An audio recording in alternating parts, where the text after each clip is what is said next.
Good morning dear students. ये आपकी class third की हिंदी की बुक है रंगोली। आज हम आप लोगों को इसका सेकंड चैप्टर है पुरस्कृत चोरनी के बारे में हम बताएंगे कि कैसे एक चोरनी को पुरस्कृत किया गया था, मतलब सम्मान मिला था। चलें स्टार्ट करते हैं। चंपक वन में सभी तरह के पशु आप अपना अपना जीवन यापन करते थे। इस वन का राजा चंपक शेर अपने मंत्री झबरू रीछ की सहायता से पूरे राज्यकार को भली भांति देखता था। मतलब कहा जाता है चंपक वन था, एक चंपक नाम का जंगल था और इस जंगल में बहुत तरह के पशु रहते थे, अपना अपना जीवन क्या करते थे, व्यतीत करते थे, बिताते थे। और इस वन का जो राजा था चंपक शेर, वह अपने मंत्री मतलब झबरू रीछ के साथ उसकी मदद से पूरे राज्य का काम संभालता था, उसको देखता था। और इसी मतलब चंपक राजा के नाम पर इस जो वन था उसका नाम चंपक पड़ा था, चंपक वन। सभी जानवर सुख से थे, किसी को किसी से कोई शिकायत नहीं थी। मतलब कि वहाँ के जो जानवर थे वो सभी बहुत ज़्यादा सुख से थे, खुशी से थे, किसी को किसी से कोई शिकायत नहीं थी। परंतु इधर कुछ दिनों से राजा चंपक के मस्तक पर चिंता की लकीरें साफ देखी जा सकती थी। मतलब कि कहा जाता है लेकिन सब लोग खुश तो थे, लेकिन कुछ दिनों से राजा के माथे पर मतलब मत्थे पर चिंता की जो परेशानी की लकीरें थे वो साफ देखी जा सकती थी। कारण ये था कि चंपक वन में दिन पर दिन चोरी की वारदातें बढ़ती जा रही थी। मतलब कि जो राजा के मत्थे पर चिंता की लकीरें थीं वो इस वजह से थी क्योंकि जो यहाँ के चंपक वन था वहाँ पर डेली कोई ना कोई चोरी की वारदातें होती ही रहती थी। राजा चंपक ने मंत्री झबरू रीछ को बुलाया और पूछा, मंत्री जी कौन हो सकता है ये चोर? वन में सुरक्षा बढ़ाने के बाद भी चोरियाँ रुकी नहीं। मतलब कि फिर राजा क्या बहुत ज़्यादा मतलब खोए रहते हैं, तो उन्होंने फिर झबरू रीछ को बुलाया जो उनके मंत्री हैं, उनसे कहा कि मंत्री जी और इतनी ज़्यादा मतलब सुरक्षा बढ़ाने पर सुरक्षा फिर भी मतलब चोर जो है वो उसकी चोरियां रुक नहीं रही हैं। मंत्री झबरू रीछ ने जवाब दिया, महाराज हमारे सारे अधिकारी प्रयासरत हैं परंतु चोर काफ़ी चालाक लग रहा है जो पकड़ में नहीं आ पा रहा है। मतलब कि फिर झबरू जो उनके मंत्री थे उन्होंने बताया झबरू रीछ ने कि महाराज हमारे जो सारे अधिकारी हैं वो कोशिश में लगे हुए हैं, लेकिन चोर लग रहा है काफ़ी चालाक है, इस वजह से वो पकड़ में नहीं आ रहा है। ऐसा करते हैं हम रात के समय खुद ही भेष बदल कर जाएंगे और चोर को पकड़ने की कोशिश करेंगे, इससे प्रजा के हाल चाल का भी पता चल जाएगा। राजा चंपक बोला, मतलब कि राजा जो चंपक थे उन्होंने कहा कि ठीक है, हम ऐसा करते हैं कि हम रात को खुद ही अपना भेष बदल कर जाएंगे और चोर को पकड़ने की कोशिश करेंगे और इससे हमारी जो प्रजा है उसके बारे में भी हम जान सकेंगे, उसके भी हाल चाल का पता चल जाएगा हमें और हम भेष बदल कर जाएंगे, ऐसा राजा ने कहा। राजा व मंत्री दोनों रात को भेष बदल कर जंगल की गलियों की खाक छानते, परंतु चोर का कहीं पता न था। एक बार मंत्री झबरू रीछ की तबीयत कुछ ख़राब थी, राजा ने उसे आराम करने की सलाह दी। मतलब कि राजा और मंत्री दोनों एक रात अपना भेष बदल कर चोर की तलाश में मतलब चंपक वन की गलियों में घूमते थे और खोजा करते थे, मतलब खोजते थे, लेकिन चोर का कुछ भी पता नहीं चल रहा था। और एक बार मंत्री जो थे झबरू रीछ, उनकी कुछ तबीयत ख़राब जाती है तो राजा उन्हें आराम करने की सलाह देते हैं और स्वयं ही भेष बदल कर चोर की खोज में निकल गया।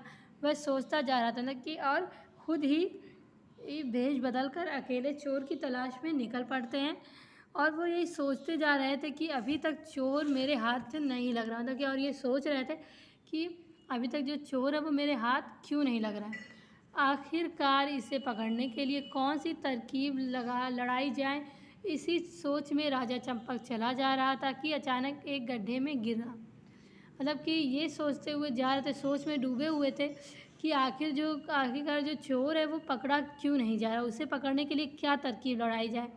और इसी सोच में वो चले जा रहे थे कि अचानक वो एक गड्ढे में गिर जाते हैं। अंधेरे में वहाँ राजा की आवाज़ सुनने वाला कोई ना था। इतने में वहाँ से एक बड़बोली लोमड़ी गुजरी।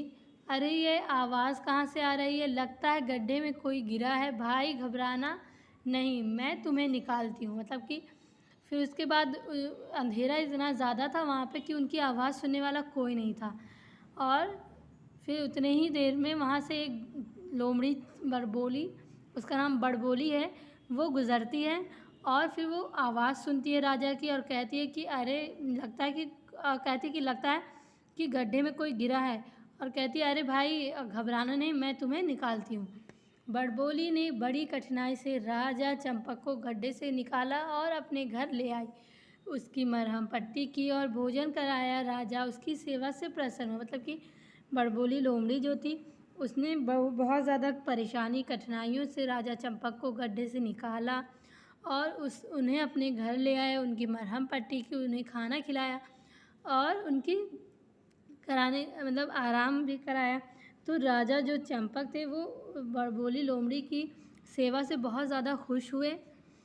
तुम्हारा बहुत बहुत धन्यवाद, मैं पास के वन से आया हूँ। तुम कौन हो? राजा ने कहा, मेरा नाम बड़बोली लोमड़ी है, मैं चोरनी हूँ। लोमड़ी बोली। मतलब कि राजा ने बताया कि राजा ने कहा तुम्हारा बहुत बहुत धन्यवाद, शुक्रिया, और मैं पास के जंगल से आया हूँ। तुम कौन हो? तब राजा ने लोमड़ी से पूछा। तो लोमड़ी ने बोला कि मेरा नाम बड़बोली लोमड़ी है, मैं एक चोरनी हूँ। लोमड़ी बोली। राजा को लगा लोमड़ी मजाक कर रही है, भला कोई स्वयं को भी चोर बताता है। ये अपना परिचय नहीं देना चाहती, कोई बात नहीं, जो भी है ये सबकी मददगार हो सकती है। मतलब कि शेर जो राजा चंपक थे उनको लगा कि जो लोमड़ी है वो मजाक कर रही है, क्योंकि उसने अपना जो परिचय था वो सच दिया था, चोर बताया था, तो इसलिए उनको यकीन नहीं हो रहा था और उन्हें मजाक लग रहा था। और फिर उन्होंने सोचा कि जाने दो, वो बताना नहीं चाहती तो फिर रहने दें और नहीं पूछते हैं बार बार, और लग रहा है ये सबकी मददगार हो सकता है। चंपक शेर लोमड़ी से विदा लेकर चला गया। अगले दिन वह राजकाज में व्यस्त था कि झबरू रीछ बड़ी प्रसन्न मुद्रा में आया और बोला, महाराज की जय हो, एक खुशखबरी है महाराज। मतलब कि चंपक जो शेर थे वो लोमड़ी से विदा लेकर अपने वापस चले जाते हैं अपने राज्य में। और फिर अगले ही दिन वे इतना ज़्यादा व्यस्त हो जाते हैं, बिज़ी हो जाते हैं कि अपने राजकाज में। फिर उसके बाद झबरू रीछ जो होता है उनका मंत्री, वो बहुत प्रसन्न मुद्रा में आया और बोला कि महाराज की जय हो, और चोर एक खुशखबरी लेकर आया हूँ महाराज, कि एक खुशखबरी लाया हूँ। बोलो बोलो मंत्री जी, क्या खुशखबरी है? महाराज चोर पकड़ा गया, उसे हमारे सामने पेश किया। कि जो चंपक राजा थे उन्होंने कहा, बोलो बोलो मंत्री जी, क्या खुशखबरी है? तो जो चंपक शेर था, जो मंत्री था उसने कहा कि राजा महाराज चोर पकड़ा गया। तो राजा ने कहा कि उसको हमारे सामने पेश किया जाए।